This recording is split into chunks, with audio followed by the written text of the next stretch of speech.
पाई का मान 22/7 क्यों होता है? ठीक है, तो हम देखेंगे तो पाई का मान 22/7, तो पहला नंबर पाई बराबर क्या होता है? परिधि बटा में क्या होता है? बताए हुए हैं या कौन बता, ठीक है।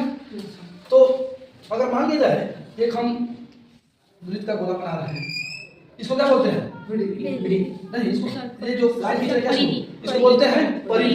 क्या बोलते हैं? परिधि। और परिधि और इसको बीचों बीच काटते हैं, इसको क्या नाम है? व्यास। व्यास नाम है ना?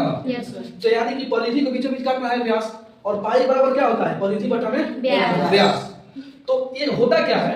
22/7 क्यों आ रहा है कि जो व्यास का लंबाई है, मान लीजिए 2 सेंटीमीटर है, ठीक है, तो इस परिधि को हम काटते हैं, हम किया है ना, इसको हम भाग देते हैं, तो यहाँ से काटेंगे, यहाँ इसका करते हैं, यहाँ पर होगा 2 सेंटीमीटर सेम लंबाई का, यहाँ के नाम पे परिधि को कितना है।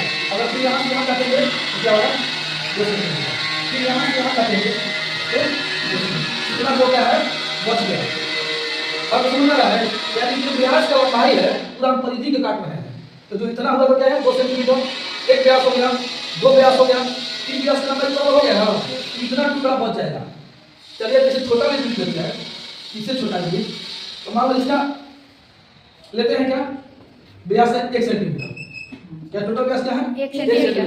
तो अभी इसको अगर हम काटते हैं, ये क्या होगा? 1 सेंटीमीटर। यहाँ से यहाँ अगर लेंगे तो 1 सेंटीमीटर, यहाँ से लेंगे यहाँ तक 1 सेंटीमीटर, फिर भी एक छोटा सा टुकड़ा बच जाएगा। यानी कि 1 2 3 के बाद थोड़ा सा टुकड़ा बच रहा है ना, तो उसी प्रकार से छोटा वृत्त बना कर सकते हैं। मान लो कि इसका लंबाई कुछ भी हो, ठीक है, इसका लंबाई कुछ भी हो, तो इसको लेते हैं, तो एक भाग हो गया यहाँ से यहाँ तक, ये दूसरा भाग हो गया, ये तीसरा, एक टुकड़ा बच गया। इस टुकड़ा को हम क्या करते हैं? एक सीधी लंबाई में, यही टुकड़ा जो बच गया है, एक सीधी लंबाई हम लेंगे। जब एक सीधी लंबाई लेंगे तो ये टुकड़ा को 7 भाग करेंगे। ये छोटा हुआ टुकड़ा है, 3 भाग छोड़ दो, यानी कि ये भी क्या है? पूरे हम क्या लेंगे? व्यास लेंगे। जितना लंबाई इतना इसका है ना, इसी को क्या किया हम यहाँ पर सीधे कर दिए, ये लंबाई सीधी। और इस टुकड़ा को हम क्या करते हैं? इसी टुकड़ा को लगभग 7 बराबर भागों में बांटेंगे, 1 2 3 4 5 6 और 7 बराबर भागों में करेंगे, तो ये टुकड़ा इसके बराबर होगा लगभग में। ये टोटल हम लेंगे जितना भी परिधि का व्यास का लंबाई था, टोटल व्यास का लंबाई सीधा हो गया यहाँ से लेके यहाँ तक। लेकिन जो टुकड़ा है, इसी टुकड़ा को हम बांट रहे हैं, तो 7 बराबर भागों में बट रहा है लगभग में।